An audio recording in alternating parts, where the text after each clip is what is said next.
আসসালামু আলাইকুম রহমতুল্লাহ। আমরা আমাদের সন্তানদেরকে যখন কথা বলার অভ্যস্ত পরিণত করার চেষ্টা করে থাকি, তাদেরকে ধীরে ধীরে মাতৃভাষার যে সকল শব্দ দিয়ে বড় করা যায়, কথার অভ্যস্ত করা যায়, সে সকল শব্দগুলো শেখানোর চেষ্টা করে থাকি। অর্থাৎ শিশুদেরকে আমরা কথা বলার অভ্যাসই করার চেষ্টা করে থাকি, কিন্তু ছোটবেলা থেকে কৃতজ্ঞতা শিখাই না, শুধু কথাটাই শিখাই। এর ফলাফল কি হয়? যখন সে একসময় বড় হয়, তখন সে বেশি কথা বলার অভ্যস্ত তৈরি হয়, কিন্তু কম কথা বলে মানুষের প্রতি কৃতজ্ঞ হবে, পিতামাতার প্রতি কৃতজ্ঞ থাকবে, সন্তুষ্ট থাকবে, এমন পরিবেশ তৈরি হয় না। এই জন্য কথার পাশাপাশি আমরা যেন সন্তানদেরকে কৃতজ্ঞতার বিষয়টি শিখাতে পারি, সেজন্য আমাদেরকে কিছু বিষয় জানতে হবে। প্রথম কথা হচ্ছে, তিরমিজির একটি হাদিস হচ্ছে, সেটা হচ্ছে রাসূল সাল্লাল্লাহু আলাইহি ওয়াসাল্লাম বলছেন যে মানুষের প্রতি কৃতজ্ঞ হতে পারে না, সে আল্লাহ সুবহানাহু ওয়া তাআলার প্রতিও কৃতজ্ঞ হয় না। এই হাদিস থেকে আমরা যেটা শিখতে পারি সেটা হচ্ছে মানুষের প্রতি কৃতজ্ঞ হওয়া। কৃতজ্ঞতার বিষয়ে যদি আমরা সর্বপ্রথম আমাদের সন্তানদেরকে শিখাতে পারি, তাহলে তারাও আমাদের প্রতি কৃতজ্ঞ হবে, আল্লাহ সুবহানাহু ওয়া তাআলার প্রতি কৃতজ্ঞ হবে। এজন্য আপনারা প্রথম যে ভূমিকাটা অ্যাপ্লাই করবেন সেটা হচ্ছে, যখনই আমরা আমাদের সন্তানদেরকে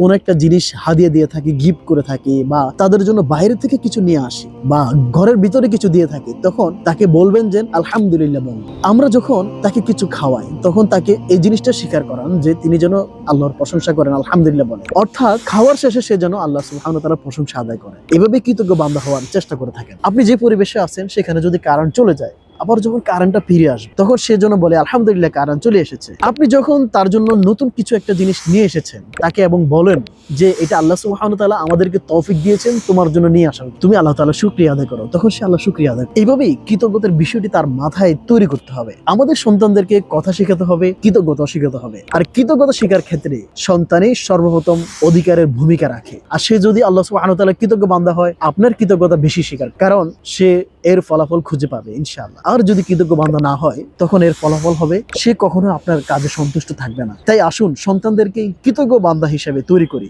রবের প্রশংসা লিপ্ত রাখি, এবং আমরা আমাদের ঘরের পরিবেশটাকেও এইভাবে তৈরি করি ইনশাআল্লাহ। আসসালামু আলাইকুম রহমতুল্লাহ।